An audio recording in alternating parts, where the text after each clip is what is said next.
जय श्री कृष्णा, राधे राधे।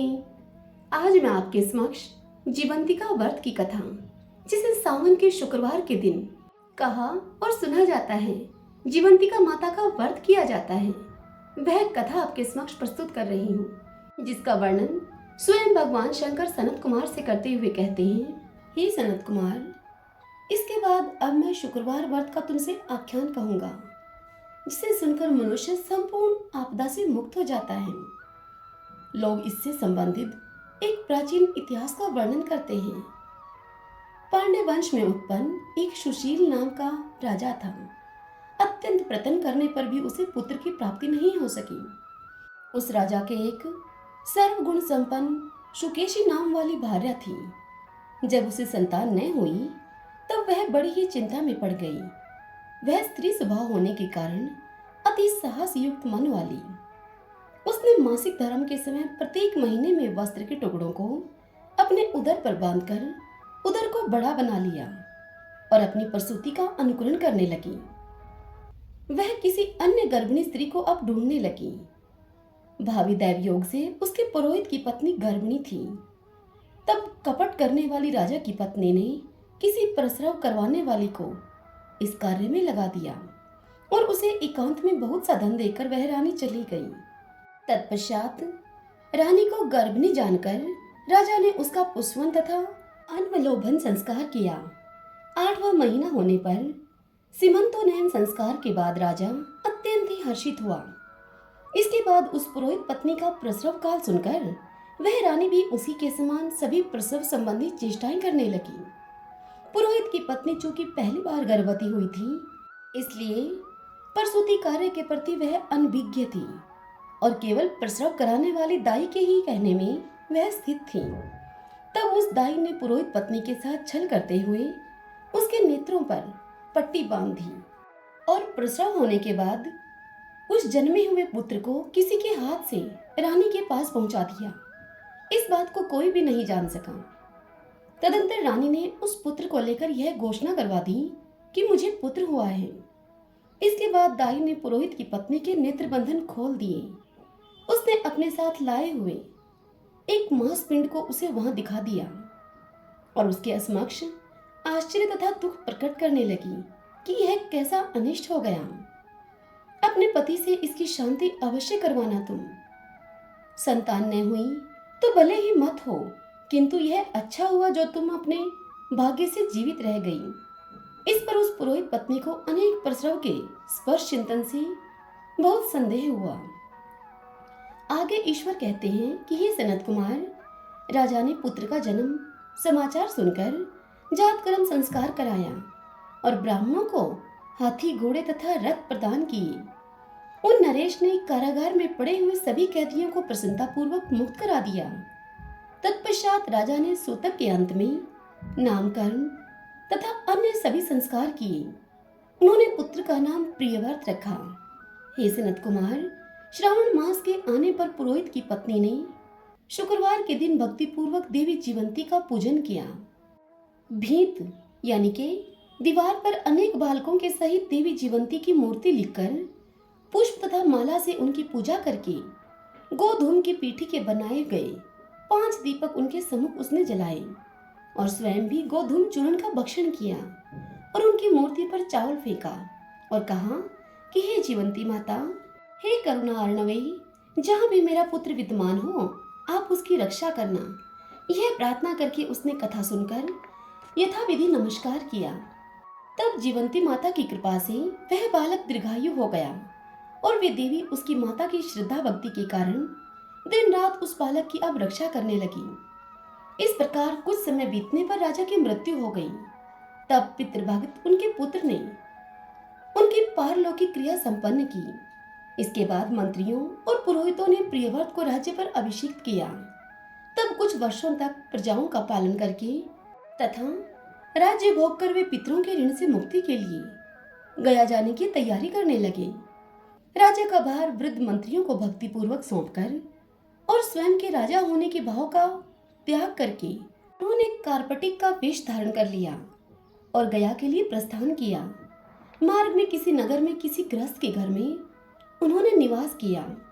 उस समय उस गृहस्थ की पत्नी को प्रसव हुआ था। इसके पहले षष्ठी देवी ने उसके 5 पुत्रों को उत्पन्न होने के 5वें दिन मार डाला था। राजा भी उस समय 5वें दिन ही वहां पर गए हुए थे।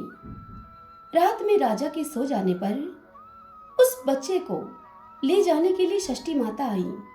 जीवंतिका देवी ने उस षष्ठी को यह कहकर रोक लिया कि राजा को लांघकर तुम मत जाओ। तब जीवंतिका के निषेध करने से वह षष्ठी माता जैसे आई थी वैसे ही चली गई। इस प्रकार उस गृह स्वामी ने उस बालक को 5वें दिन जीवित रूप में प्राप्त किया। ये इतने प्रभाव वाले हैं कि ऐसा देखकर उसने राजा से प्रार्थना की। उसने कहा कि हे राजन, आपका निवास आज के दिन मेरे ही घर में हो। हे प्रभु, आपकी कृपा से मेरा ये छठा पुत्र जीवित रह गया है। उसके इस प्रकार प्रार्थना करने पर करुणानिधि उस राजा ने कहा कि मुझे तो गया जाना है। तब वे राजा गया के लिए प्रस्थित हुए। वहां पिंडदान के लिए राजा प्रवृत्त हुए।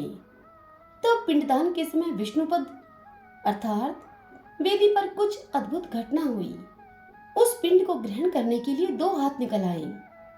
तब महान विस्मय युक्त वे राजा संशय में पड़ गए और पुनः पिंडदान कराने वाले ब्राह्मण के कहने पर वेदी पर पुनः पिंड रख दिया।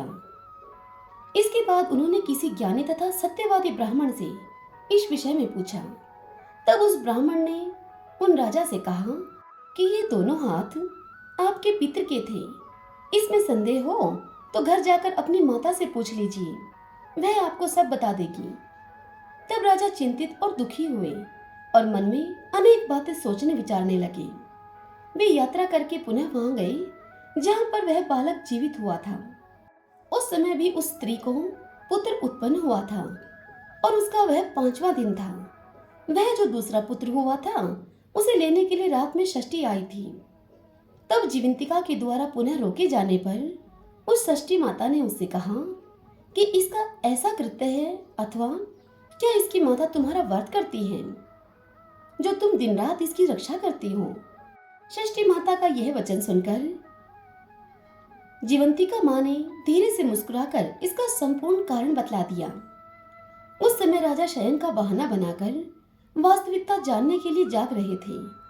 अतः उन्होंने जीवंती और षष्ठी माता दोनों की बातचीत सुन ली। जीवंती ने कहा कि हे षष्ठी, श्रावण मास में शुक्रवार को इसकी माता मेरे पूजन में रत रहती है और व्रत के संपूर्ण नियमों का पालन करती है। वह क्या करती है वह सब मैं तुम्हें अभी बतलाती हूँ। वह स्त्री हरे रंग का वस्त्र तथा केंचुकी यानी कि चुनड़ी नहीं पहनती और हाथ में उस रंग की कांच की चूड़ी भी नहीं धारण करती। वह चावल के धोने के जल को कभी नहीं लांघती, हरे पत्तों से बने हुए मंडप के नीचे नहीं जाती और हरे वर्ण का होने के कारण करेले का शाक भी वह नहीं खाती है। यह सब मेरी प्रसन्नता के लिए वह करती है, अतः मैं उसके पुत्र को नहीं मारने दूंगी। यह सब सुनकर राजा प्रियव्रत अपने नगर को चले गए। उनके देश के सभी नागरिक स्वागत के लिए आए।